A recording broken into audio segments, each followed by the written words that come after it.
ẹ káàsán, ẹ káàárọ̀, ẹ káalẹ́, gbogbo ẹ̀yin tí kíkí mi tó tọ́ sí níbikíbi tí kíkí mi bá ti bá yín gẹ́gẹ́ bí ojúlówó ọmọ Yorùbá. Mo kí yín lórúkọ Ọlọ́run tó ṣẹ̀dá wa tó mọ̀ wá tó mọ̀ wá. Mo kí yín lórúkọ olóyè Májàsọ́lá Ṣiṣẹ́dé Ọmọdéyẹmọ Ìgbòho Òòṣà. Mo kí yín lórúkọ bàbá Professor Banji Akíntóyè. Ọlọ́run tó ní wá tó mọ̀ wá tó mọ̀ wá tó mọ̀ wá yóò wà pẹ̀lú gbogbo wa. Mo wá bẹ ọmọ Yorùbá pátápátá, ẹ̀yin àgbààgbà Yorùbá, mo wá bẹ̀ yín tó bá jẹ́ pé lóòótọ́ àti lódodo lẹ́ ń ṣiṣẹ́ òmìnira Yorùbá, tó bá jẹ́ pé lóòtítọ́ àti lódodo lẹ fẹ́ kí ìran Yorùbá kúrò nínú ìgbèkùn, mo wá bẹ̀ yín ní ẹ̀já fúnra. Ẹ̀yin àgbààgbà lẹ́ni pánsá òfúnra pánsá ó fi já síná, ẹni àjà òfúnra àjà jìn, onílé tí ò bá fúnra ẹni olè ló máa kó. Nínú ọ̀rọ̀ tẹ́ ẹ kọ́ àwa ọmọ yín lẹ ti sọ fún wa pé iná ìsìsì kì í jóòyàn lẹ́ẹ̀mejì, ó ti jó wa lẹ́ẹ̀kínní. Mo fẹ́ ṣàlàyé, mo dẹ̀ fẹ́ kí ọ̀rọ̀ mi kó yé ẹ̀yin ọmọ Yorùbá tẹ́ jẹ́ ọlọ́gbọ́n tẹ́ jẹ́ olóye. Mo ń worí fóònù ní àná ni mo wá rí wípé àwọn Fúlàní wọ́n ti gbé kinní kan síta, ẹni kí náà pé ohun gbogbo tí èmi àtẹ̀yìn pariwo lé lórí láti bí ọjọ́ bí méjì bí ọjọ́ bí mẹ́ta, wọ́n ti gbé síta pé Boko Haram o, Miyetti Allah o, àwọn freedom fighter àti tiwọn ni. Ìyẹn ni pé wọ́n máa ń pa ẹ̀. Boko Haram tó pọmọ Yorùbá, Miyetti Allah tó ń pọmọ Yorùbá, àwọn wá gbé jáde pé freedom fighter àti ti àwọn ni chíkè náà. Nígbà tó bá dẹ̀ ti sọ pé freedom fighter àti àwọn ni, kí làwa ń wò? Lẹ́nu bí ọjọ́ mẹ́ta yìí ègé iná tún gbé jáde tán ní North Army, bóyá ẹ̀ tí ì gbọ́. Fídíò ẹ̀ ti wà níta. Wọ́n ṣe gbogbo nǹkan wọ̀nyí torí ọmọ Yorùbá ni. Because they want to conquer the Yoruba land. They want to eradicate the Yorubas. Wọ́n ṣe gbogbo eléyìí torí ọmọ Yorùbá. Tí àwọn Fúlàní bá lè jáde tó sọ pé Boko Haram tó ń pààyàn, mo ń wá kíní ẹ lórí fóònù mi ò rí ní. Boko Haram tó ń pààyàn lọ́tún tó ń pààyàn lósì, Miyetti Allah tó jẹ́ pé ẹ̀jẹ̀ ènìyàn làwọn ń mú. Tó ń bọ́ ṣe pa kúkúrú náà pa gígùn náà pa àyìnrín, tí wọ́n sọ pé freedom fighter àtàwọn ni. We that call ourselves a freedom fighter, ẹja fúnra. Mò ń bọ̀ o, lèrè ìdí tí mo fi bẹ̀yìn ọmọ Yorùbá, mò ń bọ̀. Tẹ́bá lè dá ológun títí wọ́n lẹ̀, tẹ́ni ìran Yorùbá ò gbẹ́dọ̀ ṣerú ẹ̀, ẹja fúnra. That is why làwa kan fi jáde síta. That we don't want Nigeria army in Yoruba land at all for security. Ẹ má bá mi love, ẹ má bá mi like. Àwọn tí gómìnà nígbà tó pa àwọn ọba méjì, tó pa kẹta, tó pa kẹrin, tí gómìnà tó lọ sí Àbújá tó kó àwọn àmì yẹn wá, majority of them wọ́n bá ọmọ Èkìtì sùn lọ́wọ́lọ́wọ́ ni. Wọ́n wọnú igbó lójú títì lọ́sàn gangan ni, náà ń gbowó lọ́wọ́ àwọn onímọ́tò lóru. Tó tún kìkì ní pọ́nrán abẹ́ wọn bọ àwọn ènìyàn. We don't want them in our land. Lóòótọ́ la sọ pé we don't want them, but àwa gbẹ́gbẹ́dọ̀ fúnra. Torí iná ìsìsì ò gbẹ́dọ̀ jó wa lẹ́ẹ̀mejì. Àwa tá ń pariwo pé Yorùbá must free. We must have our own independence. We must have our own dominion in our land.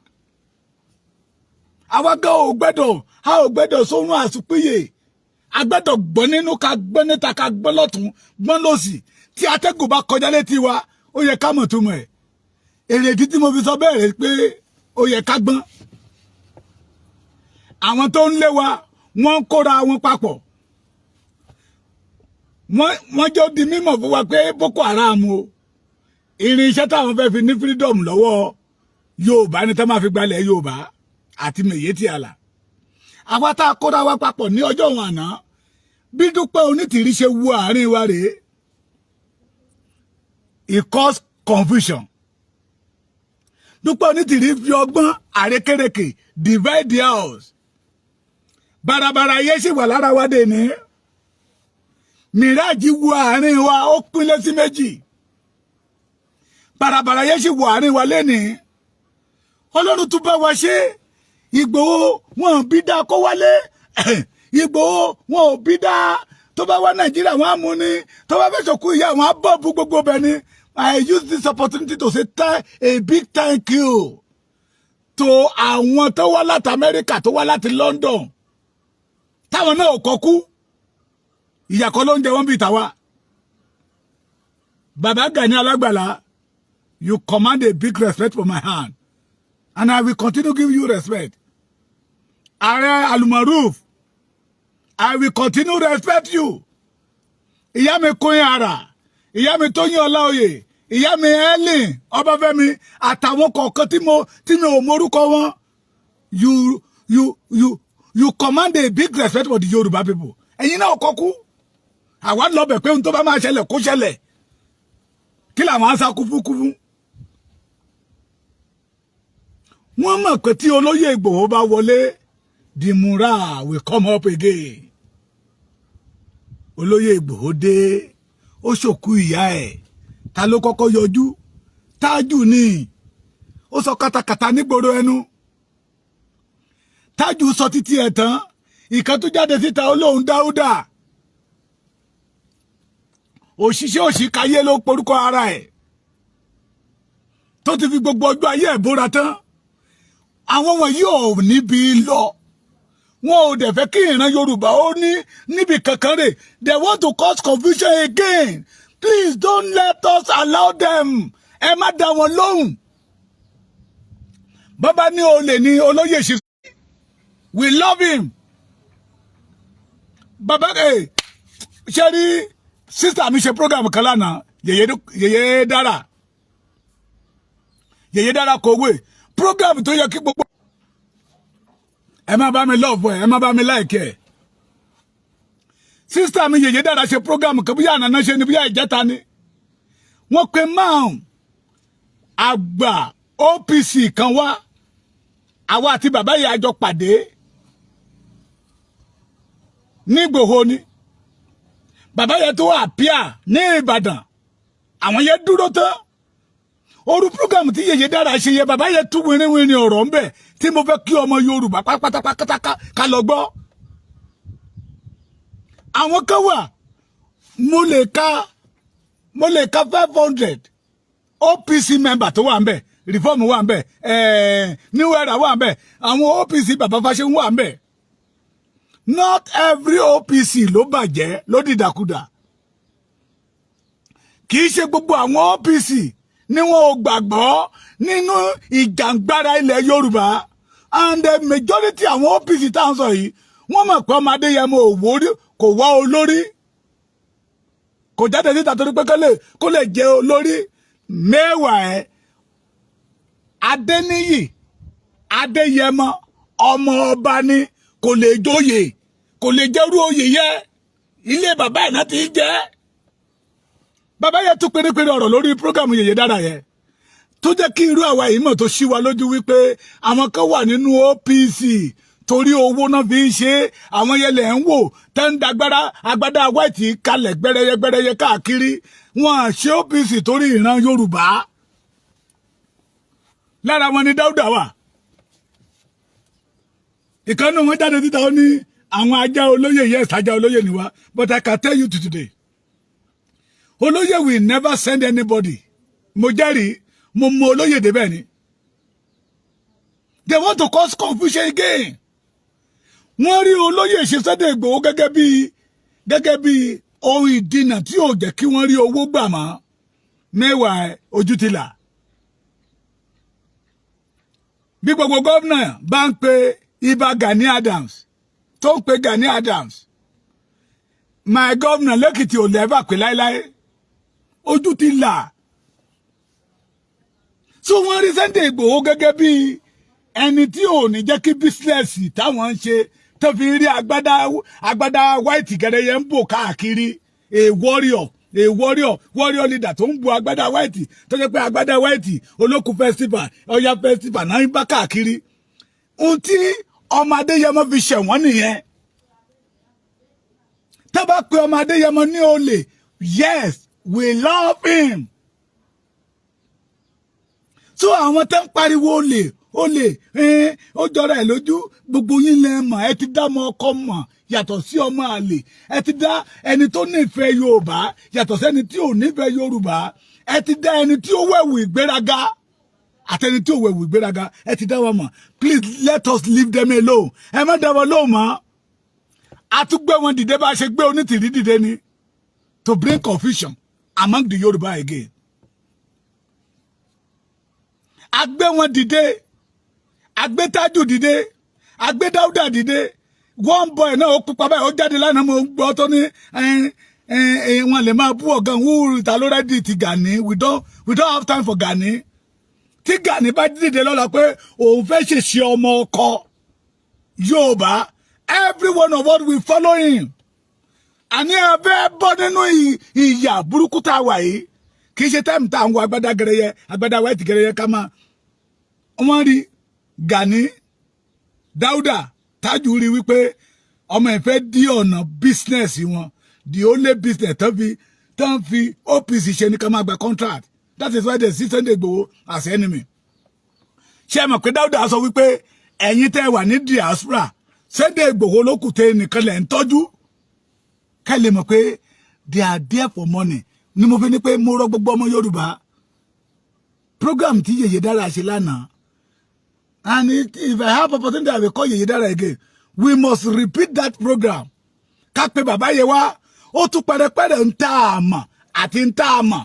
Ń tí wọ́n jẹ́ àti ń tí wọ́n ò jẹ́. Bàbá yẹ jọ di mímọ̀ fún wa pé tó bá jẹ́ pé lóòótọ́ la níbi lọ, we should neglect them. Ẹ lọ wo program yẹn.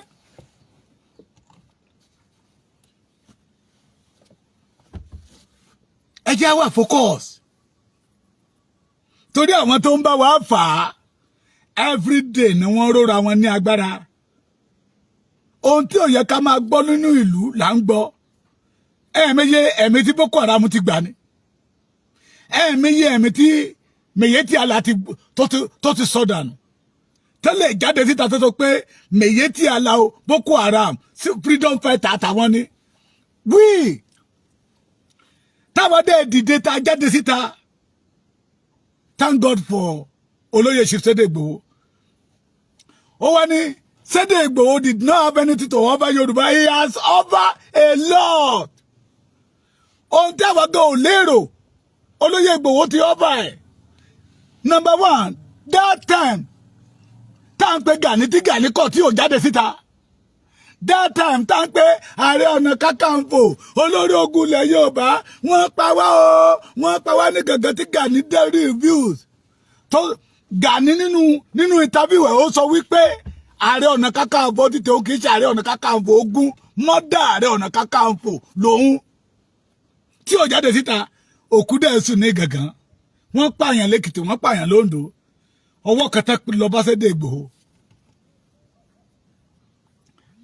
Ẹ máa wòran báyìí ni. Tí Sunday Igboho dìde síta, ó shut up àwọn Fúlàní.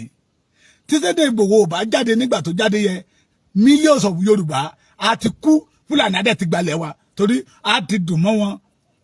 Nígbà táwọn èèyàn mẹ́wàá bá wá, tó pa èèyàn bí ogún lẹ́ni, another mẹ́wàá tó wá again. Sunday Igboho yẹ ló dìde.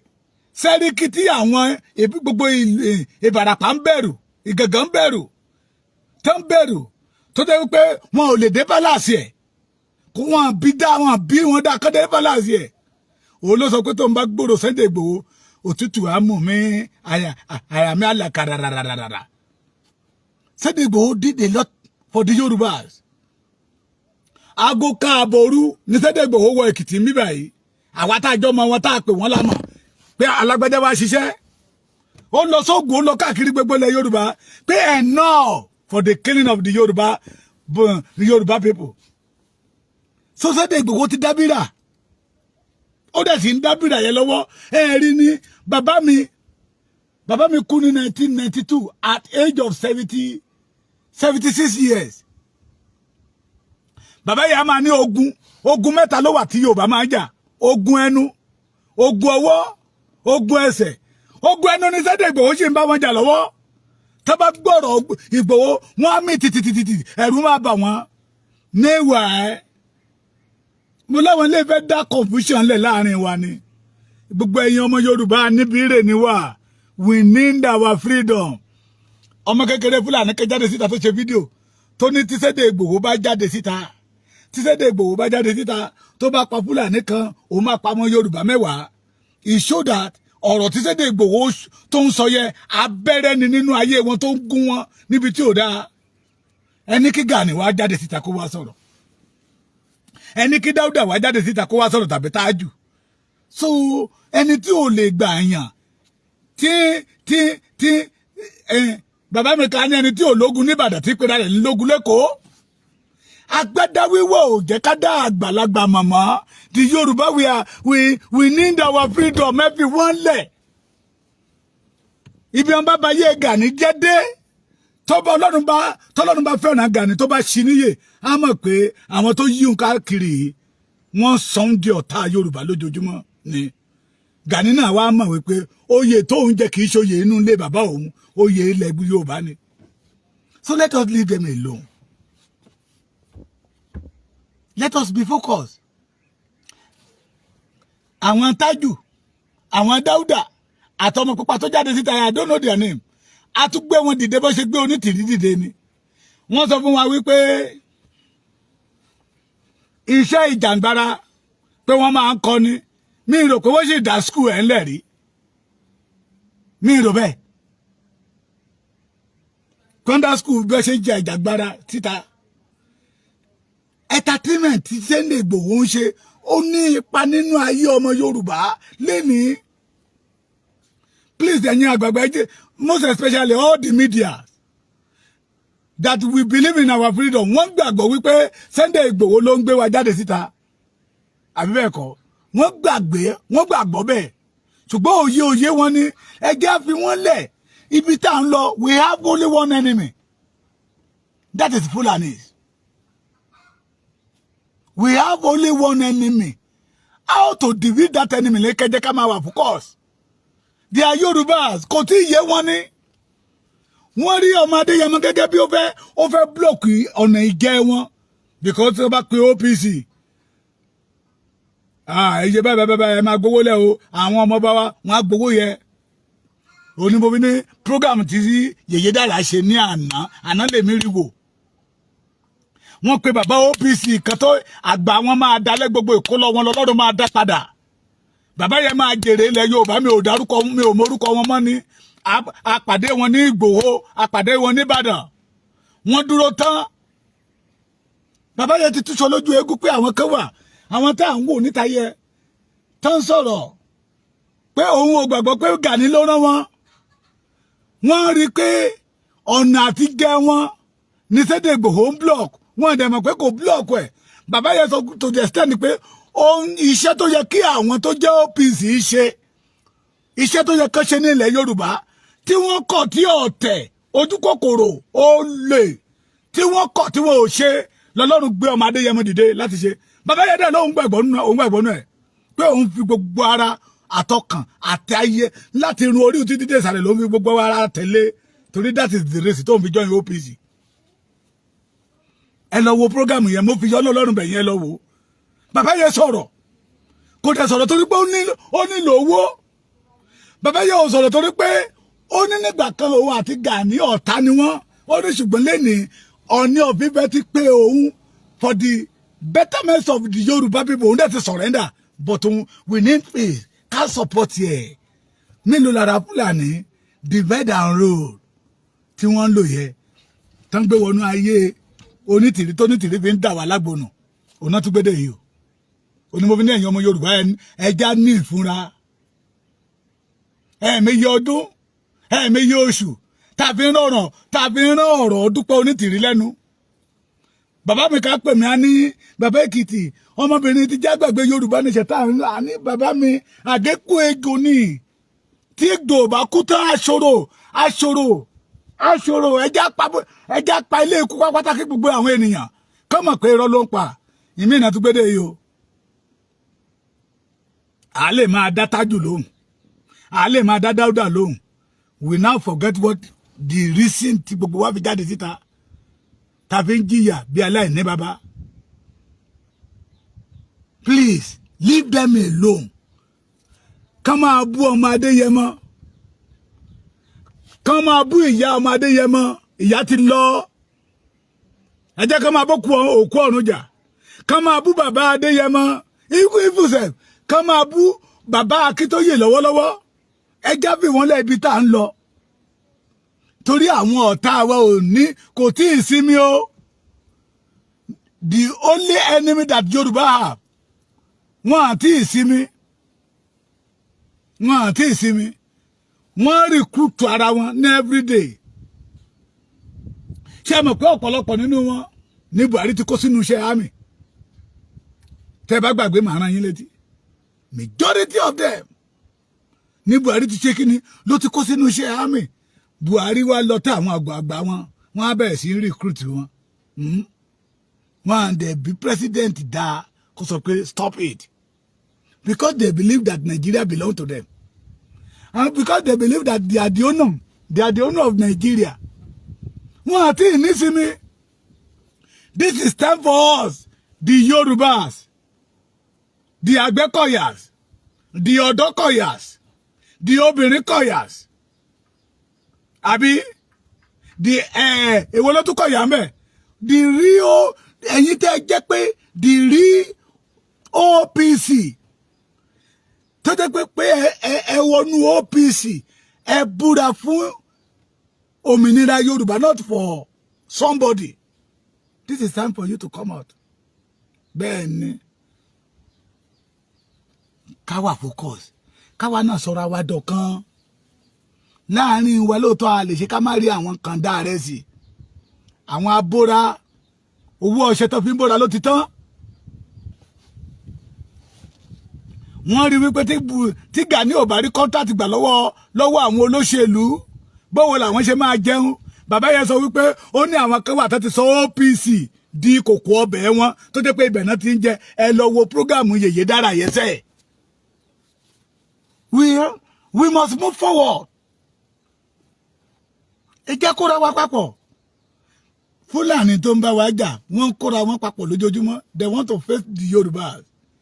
Tẹ́ bá wo fídíò wa ẹ̀rí with AK-47. Ṣé ló yẹ ká lọ bá àwọn ọba wa, àwọn kábíyèsí wa, àwọn gómìnà wa?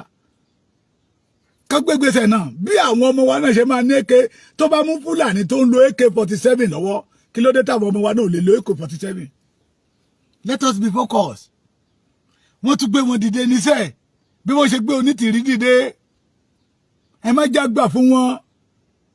Ẹ má jẹ́ àgbà fún wọn. Aníbírè ni wá, ẹni iwájú ni wá, aláṣeyọrí ni wá, àwa ò dẹ̀ ní ṣàṣeyẹrì. Mo ń bẹ gbogbo ẹ̀yin mídíà both home and abroad, ẹ fi wọ́n lẹ̀.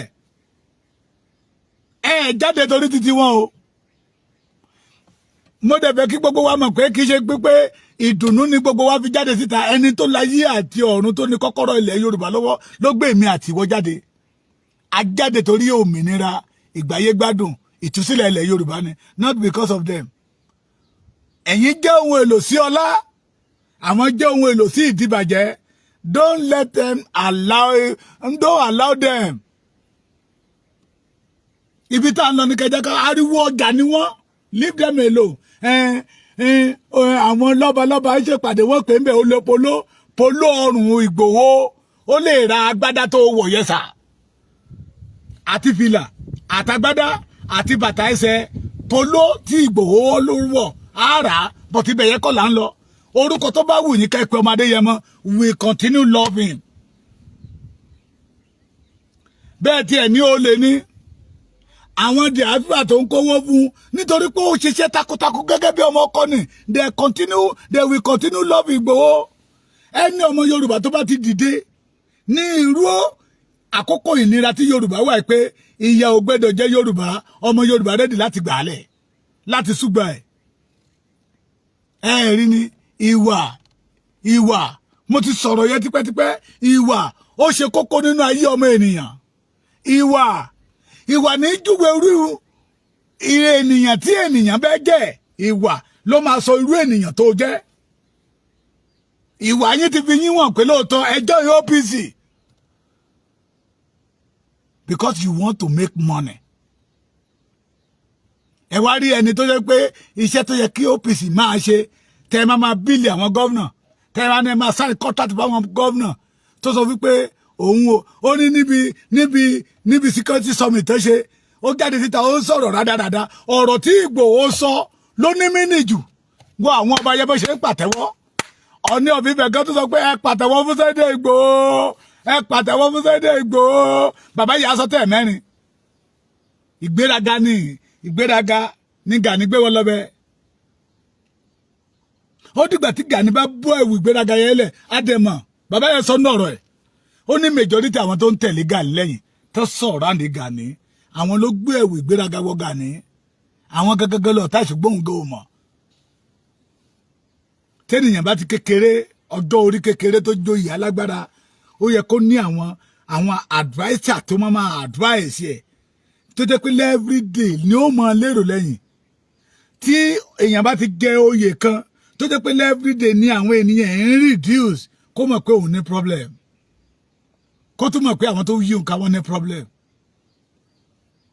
ọ̀rọ̀ tó máa Adéyẹmọ sọ níbi inú àwọn ọba yẹn dùn mo rọ́bà tó sì pè mí ní ìjẹta pé tí mi bá lórí ọ̀fẹ́ àti rí Ìgbòho kí n bá ń dúpẹ́ lọ́wọ́ ẹ̀ ó dúró ọmọ ọkọ ni he did not need money bó tẹ̀sí jí pé bí Nàìjíríà gọ́ọ̀mẹ̀tì gbogbo àkáǹtì Ìgbòho náà ti pa ẹni tó yẹ kó níbẹ̀ máa béèrè owó pé tó bá fẹ́ sọ̀rọ̀ kó ní Yorùbá ẹ fún mi ní 10 million Yorùbá ẹ fún mi ní 30 million ẹ̀yin Yorùbá ní Sunday Ìgbòho afẹ́ṣe mítì kí tó lè àtẹ́dì mítì yẹ fún mi ní 20 million Sunday Ìgbòho ló yẹ kó béèrè owó gbogbo àkáǹtì ẹni Nàìjíríà gọ́ọ̀mẹ̀ntì pa síbẹ̀síbẹ̀ I don't need money òun ò fẹ́ owó ohun tó ń fẹ́ ní ìtura ìgbáyégbádùn fún ẹ̀nà Yorùbá ó wá ní kò rọrọ̀ sọ ṣé ọ̀rọ̀ tí ọ̀gá yín sọ ọ̀rọ̀ tẹ́ ẹ kọ sí ọ̀gá yín lẹ́nu ló wá rí ọ̀rọ̀ sọ so the Yorùbá people mo lo àkókò yìí láti bẹ̀ yín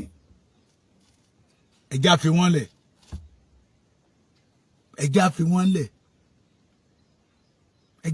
lẹ̀ o we are the majority o minority làwọn o tẹ́ máa sọ wípé ọmọ ogun táwọn ní ó pọ̀ lọ ra bàtà àwọn ọmọ ogun tó ń bẹ lẹ́yìn ibà ó pọ̀ rẹ pàtà irọ́ náà pa irọ́ àwọn ọmọ tí Gani kọ́ níṣẹ́ ló wà lẹ́yìn Sunday Igboho they are Yorùbás Igboho ò fi tẹgbẹ́ ṣe Igboho ò jáde torí ẹgbẹ́ bàbá rẹ̀ ló jẹ́ kí n mọ̀ pé Igboho gan ti ṣe OPC rí kò jáde nítorí ẹgbẹ́ ó jáde nítorí ẹ̀mí ọmọ Yorùbá ó jáde nítorí pé ìwà láàyè ọmọ Yorùbá ó jáde nítorí pé òun ò fẹ́ kí ìran òun ó parun that is why you see somebody like me tá jáde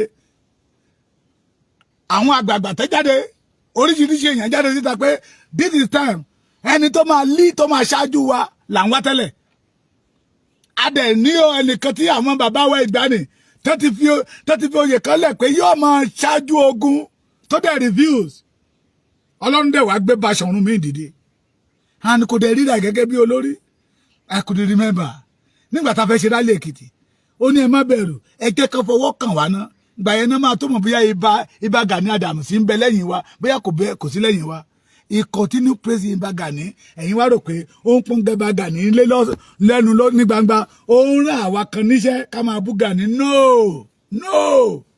ẹ ṣí torí pé you did not focus. That is why you are think like that. Onímọ̀bíró ẹ̀yin ọmọ Yorùbá tẹ́ ẹ gbọ́n, tá a bí nílé ọgbọ́n, tẹ́ ẹ mọ ọ̀ràn, tá a dẹ̀ bí yín nílé ọ̀rọ̀, tẹ́ ẹ mọ òye, tá a bí yín nílé òye. Please, ẹ jẹ́ á neglect wọn. Fúlàní fojoojúmọ́ prepare because of the Yorùbás. Agbára tí a ní ọ̀tá wa ní ẹja fi dojúkọ. Àwọn OPC kan wà lẹ́kìtì ń bí báyìí. They are threatening me. Bàbá Èkìtì ṣé wọn pa jọ ń ríra lójoojúmọ́? Òun bá Ìbà Gani sọ̀rọ̀ bẹ́ẹ̀ mo wá sọ fún wọn pé Ìbà Gani mi ò ṣẹgbẹ́ lọ́jọ́ orí. Ó fi ipò àtowó fi jù mí lọ. Mo wá bí wọ́n lè dà not a Yorùbá. Ó ní Yorùbá lòun. Mo ní àdúrà kan tí máa gbà fún yín sà. Mo gbàdúrà lẹ́kìtì kán gbé ìyàwó yín, kán gbé ọmọ yín. Mi ò ní gbàdúrà kán gbé yín gan o. Kán gbé ìyàwó, kán kidnap ìyàwó yín, kán kidnap ọmọ yín, bóyá Ìbà Gani máa yọjú. Ó wá ní báwo ni mo ṣe ṣe pé kọ́. Ṣé ló yẹ kájọ sọ fún Ìbà Gani pé this is time for the Yorùbá to fight for our right. Ohun tí Ìbà Gani ò jẹ́ ẹ sọ́dà ẹ wá wọ ẹ̀wù ìgbéraga sí Ìbà Gani lọ́rùn. Ohun tó yẹ kó ṣe ẹ wá jẹ́ kó ṣe mọ̀. Ààrẹ Ọ̀nà Kakanfò olórí tó ń pè ní olórí ogun Ọ̀yọ́ àbí bẹ́ẹ̀ kọ́ ẹ wá sọ Ààrẹ Ọ̀nà Kakanfò dé ààrẹ òpìtàn. Ìtàn yìí náà ni. Ó wá dákẹ́ ó ní bàbá Èkìtì ọ̀rọ̀ burúkú ń bẹ lẹ́nu yín. Mo ní mo ti ń sọ fún yín èmi á máa sọ lórí program mi pé ẹni ebi pa yìí lọ́rọ̀ rí lẹ́nu. Ẹni ebi pa kì í lọ́rọ̀ rí lẹ́nu. Èmi ò dẹ̀ lè mo ti jáde lọ lẹ́nìí káàkiri àjọ lèkìtì ni Èkìtì náà bí èmi sí Èkìtì mo ti dàgbà èyí tó pọ̀ nínú ọjọ́ orí mi Èkìtì mo ti lò ó so mo lè fọwọ́ sọ̀yà pé àwọn rí Èkìtì máa tó wá fi dá mi lójú pé àmì rí orí ọ̀ríjínà ojúlówó ọmọ ọkọ ilẹ̀ Yorùbá so let us leave them alone. Bí ọ̀rọ̀ olóyè Ìgbòho ni ó ní àwa la ní síá ìgbẹ̀yìn àwa la ní síá ìgbẹ̀yìn tó bá jẹ́ pé lóòótọ́ làwa la wá ní síá ìgbẹ̀yìn àwọn tí ò ìran rere tí a rí sí ìran Yorùbá tí ò táwọn ò rí ẹja pa wọ́n tì kò yí sí kéèyàn máa jẹ kó ti máa jẹ kó ti máa mu kó má rí jẹ mọ́ ó léye tí Ìbà Gani máa ń fún wọn àwọn náà fi ra agbádá wáìtì wọn á kó lẹ̀kẹ̀ níbi tí ilẹ̀ Yorùbá bàjẹ́ dé kí náà ń pè ní ààrẹ kí náà pè ní ọ̀tún Ààrẹ Ọ̀nà Kakanfò òsì Ààrẹ Ọ̀nà Kakanfò wèrè èyí tó yẹ ká ẹ ṣe wọ́n dẹ̀ pa Ìbà tí ń ṣiṣẹ́ látijọ́ Ìbà tí ń ṣiṣẹ́ látijọ́ ibò tá a rí ẹ má gbàgbé pé ilé Ìbà ni Sunday Ìgbòho ń lọ tán àtàkì Sunday Ìgbòho ní Gúrú Màrájì. But we are forget all those nonsense. Torí pé àwọn Fúlàní ojoojúmọ́ náà fi ń kó ohun ogun wọlé. Náà ń recruit ara wọn. Èyí tó yẹ káwa máa fi recruit ara wa níbí báyìí. Ọ̀tẹ̀ lẹ́ ń gbé dìde. Ọ̀tẹ̀. Wọ́n ní kó wá ṣokú ìyá ẹ̀ ní o. Ó ń sọ kátàkátà lẹ́nu. Kátàkátà tí Ìgbòho ń sọ yẹ ọmọ Yorùbá love it. Kátàkátà tó sọ yẹ ó tún da petrol àti iná ó ń da sára Fúlàní pé ọmọkùnrin tún dé ọmọkùnrin ṣe kí ni ó tún dé torí pé Ọlọ́run rán ni kò ránra ẹ̀ kò jáde ipò ọjọ́ orí nìkan mo fi ju Ìgbòho lọ nítòwó ní ti ká máa yàn tí irú ẹ̀wà bá tún dọ̀dọ̀ wọ́n wá ní pé olúwa mi ó tún máa tẹ̀ fún wa ní òun ò wẹ̀wù ìgbéraga níbi òkú ya àwọn OPC wà lára àwọn tó tẹ̀lé lẹ́yìn Àgbẹ̀kọ̀yà ń bẹ so Tájù tó pera l'Àgbẹ̀kọ̀yà they are fake Àgbẹ̀kọ̀yà àwọn kàríkàṣọ Àgbẹ̀kọ̀yà nìyẹn they are not a genuine one àwọn OPC alágbádá white tán pariwo they are not genuine one torí a rí àwọn genuine tán tẹ̀lé nígbà tí mo kọ́kọ́ dé Ìgbòho tí mo rí àwọn OPC mo pè yẹn kan sẹ́yìn ó ní àwọn reform lélẹ̀ àwọn new era mo wá rí bọ́dà mi kan bẹ́ẹ̀ èyí sàn bẹ́ẹ̀ ọkàn mi wá balẹ̀ wọ́n mọ̀ pé Ìgbòho sọ wípé Ìgbòho sọ pé òun lè dá ṣe iṣẹ́ gbogbo wa ni iṣẹ́ gbogbo wa ni nígbà tá fẹ́ ṣe rally Èkìtì ojú mi báyìí ni Ìgbòho ṣe ń pe àwọn ẹlẹ́gbẹ́jẹgbẹ́ di Àgbẹ̀kọ̀yà di OPC wọ́n tún pe ẹgbẹ́ kan mo ti gbàgbé orúkọ ẹgbẹ́ yẹn di 8 number tí Ìgbòho ń fún wọn lówó mọ́tò Ìgbòho ò fìgbà kan tó pọ̀ òun lè dá ṣe Ìgbòho gbàgbọ́ pé iṣẹ́ gbogbo wa ni Ìgbòho gbàgbọ́ pé àwa la máa gbára wálẹ̀ ni mo fẹ́ pariwo fẹ́yìn ọmọ Yorùbá iná èsìsì ò gbẹ́dọ̀ jó wa lẹ́ẹ̀kejì ẹ máa rántí Dúpẹ́ Onítìrí ìfàsẹ́yìn tó mú bá ìrìn àjò wa yìí àbá ti wà nínú orílẹ̀-èdè wa àbá ti máa gbáyọ̀ tọ̀ mí ọwọ́ wa ìbá ti tẹ̀ ṣùgbọ́n ló Dúpẹ́ Onítìrí láti fa ìrìn àjò náà sẹ́yìn alo ni mo fẹ́ kẹ́jẹ́ ká máa nígbà tí Dúpẹ́ Onítìrí jáde tí wọ́n majority of us mọ̀ pé ló pa we focus attention to the Dúpẹ́ Onítìrí àwa gbàgbé Yorùbá nation orílẹ̀-èdè wa ta fẹ́ gbà èyí ẹ̀ náà ni Tájù Dáúdà náà tó fẹ́ gbé wọlé ẹ ṣe jẹ́ káwé fìlà kádégèlè má wo bẹ̀ káwé gèlè má wo bẹ̀ káwá dé fìlà má wo bẹ̀ ẹni àmọ̀rí ìbá àkú ká má wo ọ̀dọ̀ wọn rárá bí àṣà àwọn ọmọdé tòde òní pé wọ́n ti gé àṣà kẹ́ wa létí lọ ká sọ̀rọ̀ wọn di ajá ló ń gbó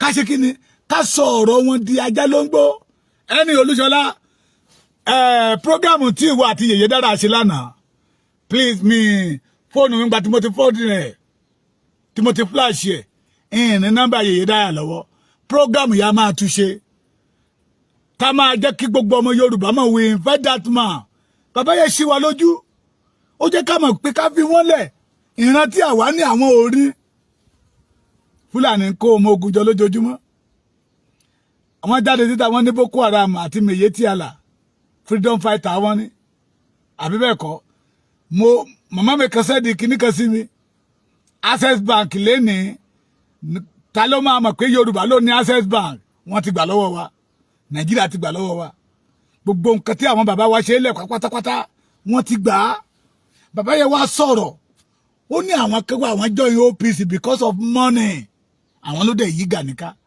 so that program we must repeat it again ó lè mú á jẹ́ kí ọ̀pọ̀lọpọ̀ ọmọ Yorùbá wà focus pé àwọn tó sọ̀rọ̀ yẹn ẹ fi wọ́n lẹ̀ bó ṣe yé wọn ni ẹ jẹ́ kí wọ́n máa gbó lọ mò ń sọ lénìí ẹnikẹ́ni tó bá fi Yorùbá gòkè tó ń lo dáúlà Yorùbá káàkiri tó fi Yorùbá ń fẹ́ lákàkiri ṣùgbọ́n tí ò dìde fún ìgbàlá Yorùbá ikú oró ló máa kú gbẹ̀yìn èpè kọ́ olórin nínú àwọn olórin ìgbàgbọ́ ni pé ohun tó bá gbìn ni wọ́n yóò ká bẹ́ẹ̀ nìyàn bá gbìn ìkorò sí ilẹ̀ Yorùbá tó bá lóun máa fi káàdùn láyé àtijọ́ ni kì í ṣe tòde òní ìkorò yẹn ló máa jẹ gbẹ̀yìn ìkorò yẹn ló máa jẹ gbẹ̀yìn ohun tó tún bí wọn nú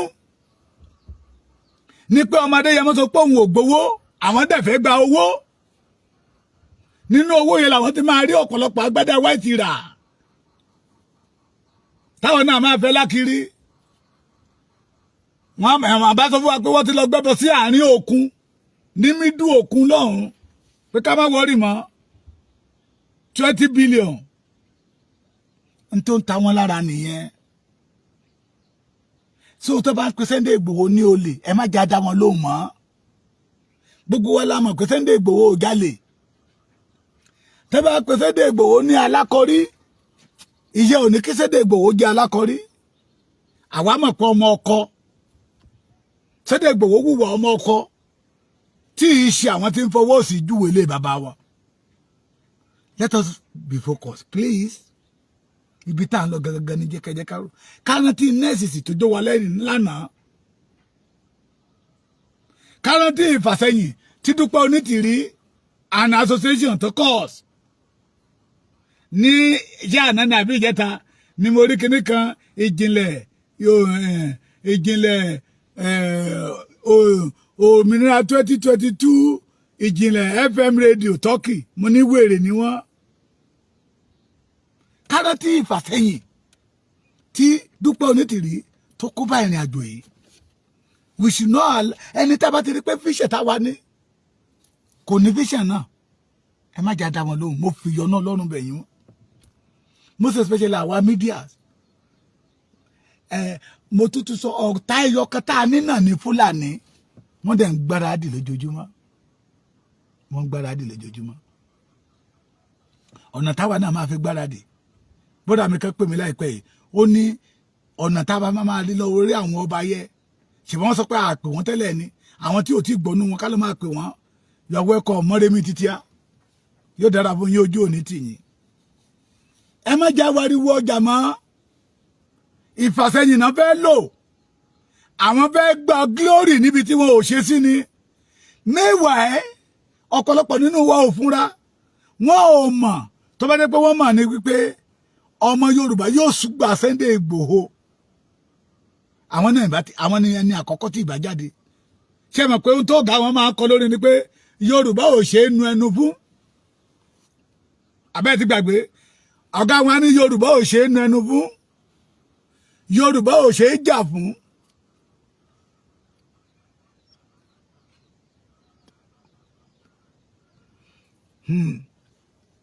Yorùbá ò ṣe é nu ẹnu fún, Yorùbá ò ṣe é jà fún, àti Yorùbá ò ṣe é nu ẹnu fún, àti Yorùbá ò ṣe é jà fún. Ìyá ọkọ ọmọdé yẹn mọ́ ó bọ́ sórí pápá ni àwọn èèyàn ṣùgbà ẹ̀ ya.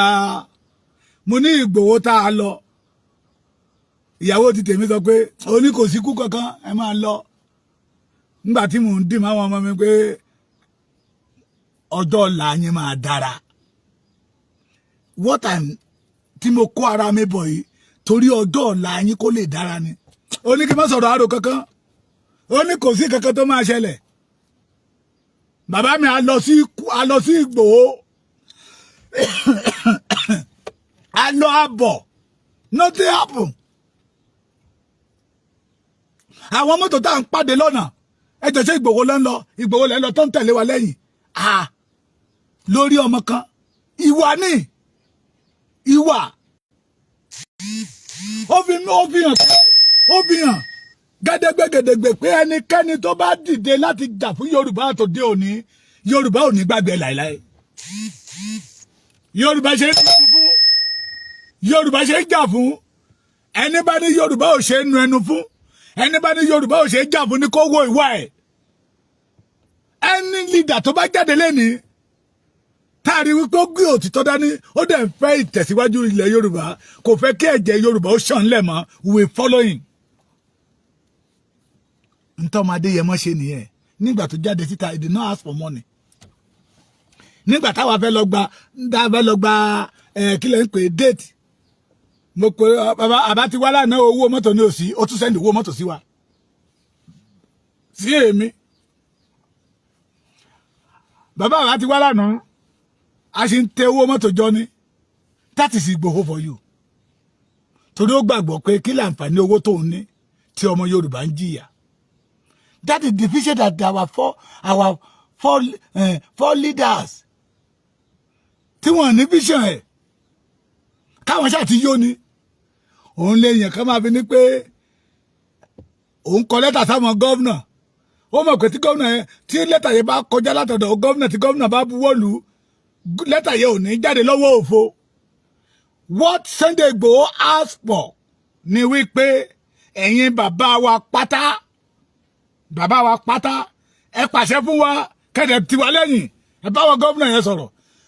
Ìgbòho tó wá wùwà ọmọ ọkọ ó ní gbogbo ẹ̀yin bàbá mi tí mo ti bú bó ṣe ká mi lára ni ẹ foríjì mi. Kí náà pè mí yẹ ọmọ ọkọ ni, kì í ṣe kó wá wẹ̀wù ìgbéraga kó wá ní wípé ipò tó ń wà ó ju ipò ọba míì lọ ní ilẹ̀ Yorùbá. Padà ìgbéraga ni tí gbé ní ìṣẹ̀lẹ̀, ìgbéraga máa kàn yàn lábùkù ni. So ẹ̀yin ọmọ Yorùbá ẹ já wà focus. Mo bẹ̀ yín ni ẹ fi wọ́n lẹ̀ torí wọ́n yìí máa jáde. Ìgbòho ló ń bí wọn nínú. Ohun tó dẹ̀ ń bí wọn nínú ni mo ti sọ yẹ. Owó tó fẹ́ gbà wọn Ìgbòho, wọ́n rò pé Ìgbòho ni ò jẹ́ kán rí gbà. Ìgbòho ò dẹ̀ di ẹnikẹ́ni lọ́wọ́.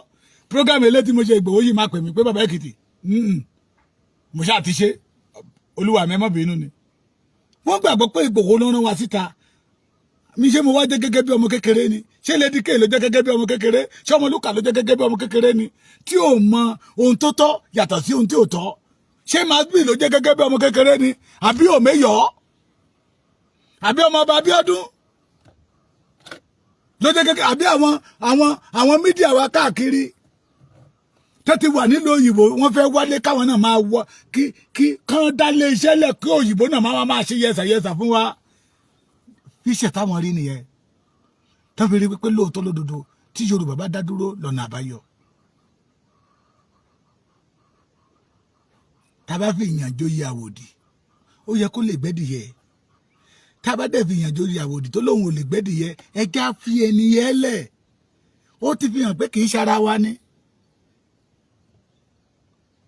ó ti fi hàn pé kì í ṣara wa so àwa tá a rí ìran yẹ ẹjẹ́ ibi tá à ń lọ ọ̀nà tá a lè gbà tí Fúlàní ò ní máa pa wá mọ́ ọ̀nà tá a lè gbà tí àwọn àgbẹ̀ wa yóò fi mọ́ lórí ọ̀fẹ́ àti lọ sóko ọ̀nà tí a lè gbà tí kì í ṣe pé tí n bá fẹ́ travel láti Ìbàdàn sí Èkó màá ti kọ́kọ́ wọnú àwẹ̀ ọjọ́ 7.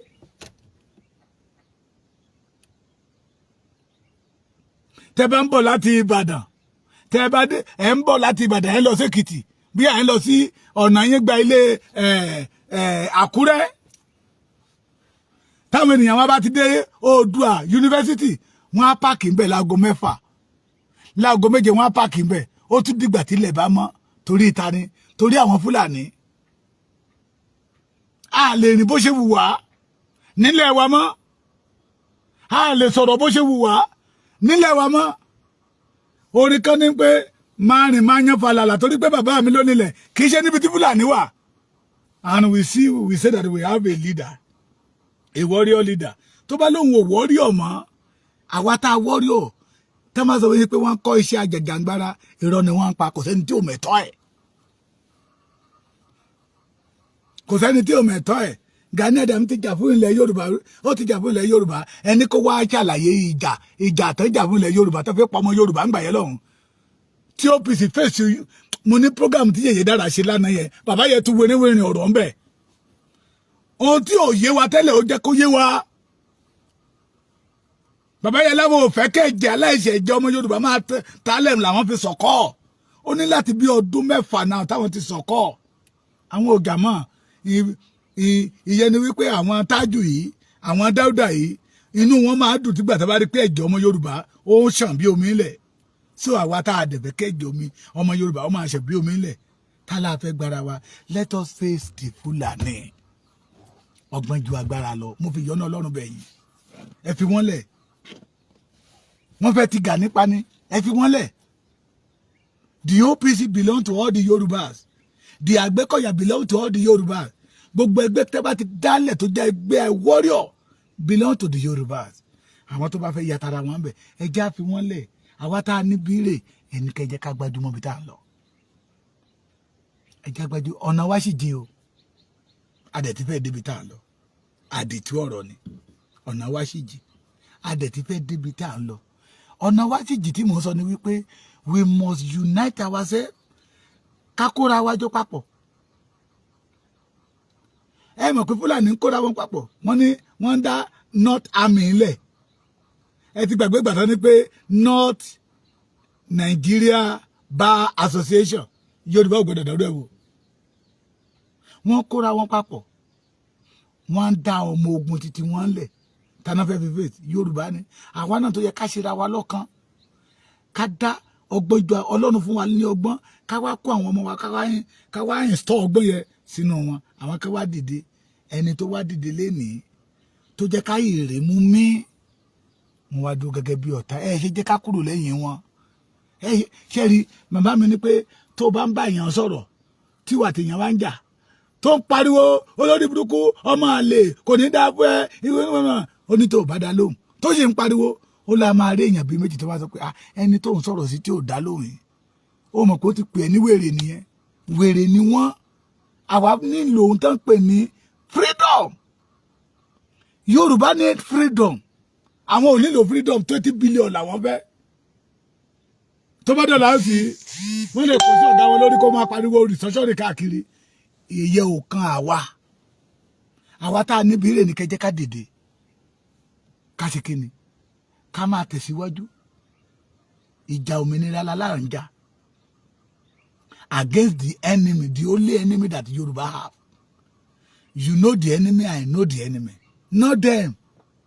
Orúkọ tó bá wọ̀ ká máa pe ọmọ Adéyẹmọ kò tú irun ẹyọ kan báyìí lára ọmọ Adéyẹmọ. Ọmọ Adéyẹmọ mọ̀ pé di Yorùbá a wà lẹ́yìn òun. Inú mi dùn nígbà tá a dé Kútọ́nù. Ó ní táwọn ènìyàn bá tẹ òun mọ̀. Táwọn ènìyàn bá dẹ̀ tẹ òun mọ̀. Ó lóun mọ̀ pé Yorùbá fẹ́ràn òun ò dẹ̀ ní jẹ́ Yorùbá nítàn mọ́. Àwa náà dẹ́tọ̀ pé bá àwa náà mọ̀ pé ẹ fẹ́ràn Yorùbá àwa náà ò ní já yín nítàn mọ́. Ẹ jẹ́ ká máa béèrè àyìníyàn lọ. Thank God for the OPC New Era Baba Fasehun àti Reform. Thank God for the genuine Àgbẹ̀kọ̀yà. Wọ́n mọ̀ Sunday Igboho pé Sunday Igboho kò ríra gẹ́gẹ́ bí olórí. Bàbá yẹn sọ lánàá ó ní Sunday Igboho ríra gẹ́gẹ́ bí olórí. Sunday Igboho mọ̀ pé òun ò lè dá ṣe. Ó ní Sunday Igboho bá sọ pé òun lè dá ṣe, òun lè dá ṣe. Ó ní wọn ní rí òun bẹ̀. Ó ní Igboho gan òun ò ní yọjú. Ó ní ṣùgbọ́n Sunday Igboho ò rí pé òun lè dá ṣe ló fi kí gbogbo ara òun bọ̀. Ṣe jẹ́ nígbà tá a ti nírú àwọn yẹn ṣe jẹ́ ká wà focus.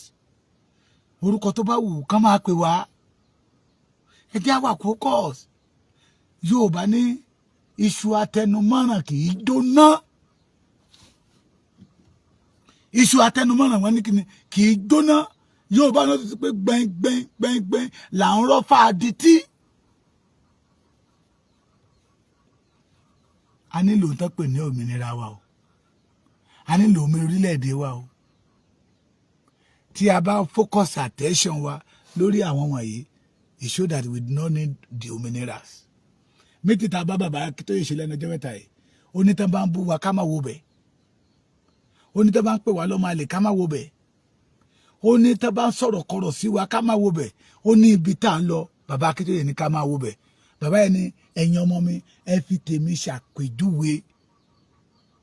Gbogbo orúkọ tó pè mí bàbá yẹn ní ṣé òun tẹ̀ túmọ̀. Ó lóun ò mọ̀ torí pé òun níbi tó ń lọ. Ẹni bá dẹ̀ ti wariwo ọjà kò ní débi tó ń lọ. Ẹ gbọ́ mi bí. Ẹni bá ti wọ ariwo ọjà kò ní débi tó ń lọ. Àwa dẹ̀ fẹ́ débi tá à ń lọ. A dẹ̀ fẹ́ wariwo ọjà. Orísun wa dẹ̀ ń dúró dè wá. Ẹ̀yin náà mọ̀ tó orísun wa ti sún. Orísun Yorùbá yìí sún ìkorò. Orísun tó sún ìwé ẹ̀kọ́ ọ̀fẹ́, ìwòsàn ọ̀fẹ́, ìgbàyégbádùn ọ̀fẹ́. Ẹ mọ̀ gbogbo ohun mèremère tí orísun yẹn ti sún fún wa. Ibẹ̀ la fẹ́ lọ, a dẹ̀ máa débẹ̀. A máa débẹ̀, adínilọ́wọ́ kan ò ní dí wa lọ́wọ́. Àwa ni ká má dira wa lọ́wọ́. Leave them alone. Ká dẹ̀ ní ìfúnra. Ká ní ìfúnra wípé bí wọ́n ṣe rán onítìrí sáàrin wa náà ṣe rán àwọn eléyìí. Bí wọ́n ṣe rán onítìrí sáàrin wa. Tí ò bá jẹ́ pé ilé tọ́lọ́run ọba mi kọ́ ní Yorùbá nation ni onítìrí wo tán. Bí wọ́n ṣe rán onítìrí sáàrin wa náà ṣe rán eléyìí. Mo bí yọ́nà lọ́rùn bẹ̀yẹn ẹ̀yin bàbá mi àtẹ̀yin ìyá mi o. Ojú òní tìyìn ẹ̀yin boys, our boys, the Yoruba youth, please be focused. Ẹ má jẹ́ kẹ́nìkan àwọn ẹnìkan kan fi ayé títí wọn kan fi ba ayé títí yín jẹ́. Àwọn kan wà wọ́n fẹ́ fi ọ̀sán wọn àtàlẹ́ wọn kan fi bọ òwúrọ̀ títí yín jẹ́. Ẹ má gbà fún wọn. Ẹ má gbàgbé mo máa ń sọ dáadáa, we need to appreciate our leaders, most especially the obas. Ó ti pẹ́ tá a ti pariwo àwọn ọba wa ò sí lẹ́yìn wa. The 85% àwọn ọba yẹn ti wà lẹ́yìn wa. Ìpè táwa ń gbà ó jẹ́ ká fi mọ̀ pé àwọn ọba yẹn ti ṣe tán. Mo ní ẹ jẹ́ ká show appreciation. Bó jẹ́ rédíò ẹyọ kọ̀ọ̀kan ni ká present fún wọn. Wọ́n ta rédíò yẹn ní 35,000 naira. Mo mọ̀ pé jù bẹ́ẹ̀ lọ. Ó yẹ kí rédíò yẹn ti dọ́dọ̀ ọba Jèrò. Ó yẹ kó ti dọ́dọ̀ ọba Olúgbọ́n. Ó yẹ kó ti dọ́dọ̀ ọba Kéèta. Ó yẹ kó ti dọ́dọ̀ bàbá mi Ògínní. Ó yẹ kó ti dọ́dọ̀ Alára. Ó yẹ kó ti dọ́dọ̀ Ọ̀ràngún Ilé-Ìlá.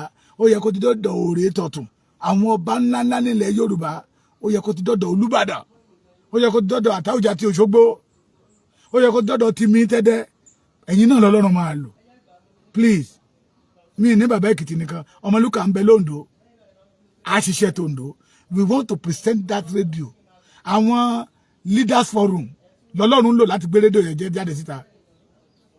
Tí bàbá Gẹ́gẹ́ Ojú jẹ́ president wọn, ìyá mi Ellen wà lára wọn, bàbá mi Johnson l'Amẹ́ríkà, bàbá mi Adébáyọ̀ ní Germany. Wọ́n pọ̀, àwọn ìyá wa, àwọn bàbá wa ló wà nù leaders forum. Àwọn lọ́lọ́run lò láti gbé rédíò yẹn síta. Pé ó yẹ kí gbogbo ọmọ Yorùbá ó ní lọ́wọ́. It will be the information center wa. Kán máa pa ọmọ Yorùbá lógúnlọ́gbọ̀n ẹ lè gbọ́nú rédíò kankan nílẹ̀ Yorùbá o. Nígbà tí Fáyẹmí wà ní gómìnà Èkìtì mi báyìí, ó ní tó bá pààyàn tó bá kidnap èèyàn wọn gbọ́dọ̀ sọ lórí rédíò, but Yorùbá rédíò á pèkì ẹ̀. Tó máa dẹ̀ ṣe program wọn á máa dárúkọ àwọn nọ́mbà tí everybody máa ní, wọ́n á dárúkọ tó nọ́mbà bí mẹ́rin tí every one of us máa ní lọ́wọ́. Anything tó bá ṣẹlẹ̀ wọ́n á lè máa ṣe kíni, wọ́n á lè máa mọ̀. Tí nǹkan kan bá ṣẹlẹ̀ lọ́dọ̀ yẹn ẹ lè pè. Bí gbàdé èèyàn bá pass information, rédíò yẹn máa jẹ́ àtúnṣọ lójú irọ́ nílẹ̀ Yorùbá. A fẹ́ present fáwọn ọba wa pé ní ara vision tí àwọn Awólọ́wọ̀ tán nílé tí Nàìjíríà pa ní àwọn bàbá wa kan láti leaders forum náà gbé jáde síta, leadership forum náà gbé jáde síta, 35,000 naira ni. A fẹ́ present fáwọn ọba yẹn, be part of it and God will honor you. Ilẹ̀ Yorùbá máa gbé yín, kò ní gbé àwọn ọ̀dàlẹ̀.